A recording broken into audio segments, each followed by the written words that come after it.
One of the most common questions that I get from parents is, is this really going to be able to benefit my child or teen outside of sport? And so that's what the first question I've got for you is. Well, it's interesting. I was an editor of one of our journals, Journal of Applied Sports Psychology, and we developed a special issue on mental skills, psychology of excellence outside the world of sport. So there were a number of articles where people demonstrated the effectiveness of mental training in sport to other areas as diverse as medical, business, academics, police force, firemen, etc. So mental skills certainly can work in other performance areas, music, art, etc. Mm-hmm. So the obvious thing is, we've got an athlete coming in and they want to improve their performance. That's the reason why they're coming to see a mental trainer. But can you give some examples of ways that they might benefit that aren't sport related? Well, what we try to do is teach skills. Okay, so let's say the skill of goal setting, for example. All right, so maybe that's important for you as an athlete. You're not very organized. You need to set goals, short-term goals, long-term goals, etc. But now you've learned the skill and the principles of goal setting. Well, now maybe you can use that in your academics. Maybe you don't study very well, you're disorganized, or maybe in your business world.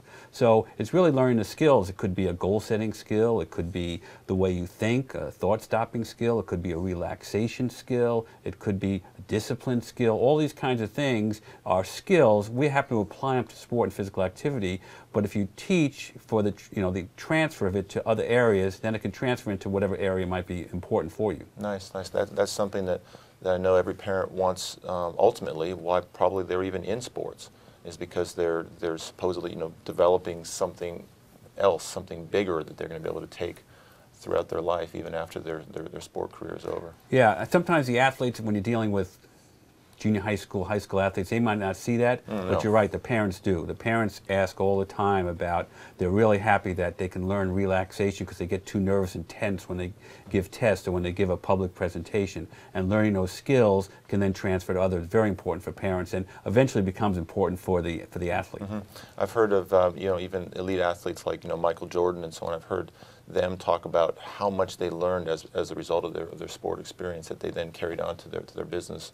And obviously they needed to learn business skills specifically too, but it was these kind of what many people would call intangibles that they were able to bring along. And of course, we don't think that a lot of these are intangible, that we actually teach them and we can measure them and that kind of thing. So can you think of a few other life skills that you mentioned goal setting, a few others that athletes might be able to think, hey, this is great.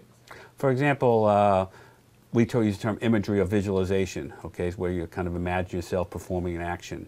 It's kind of a sport thing.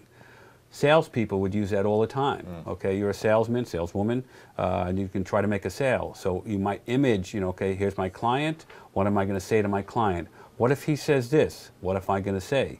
How am I going to end the deal, etc. So that's just one example of how you might use imagery, let's say, nice. in a business setting.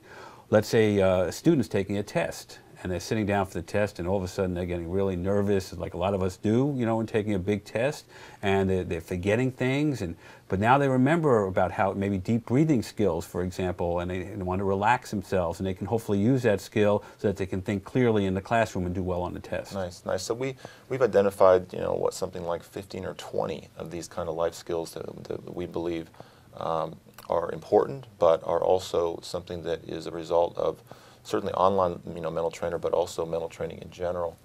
And so excellent. Thank you.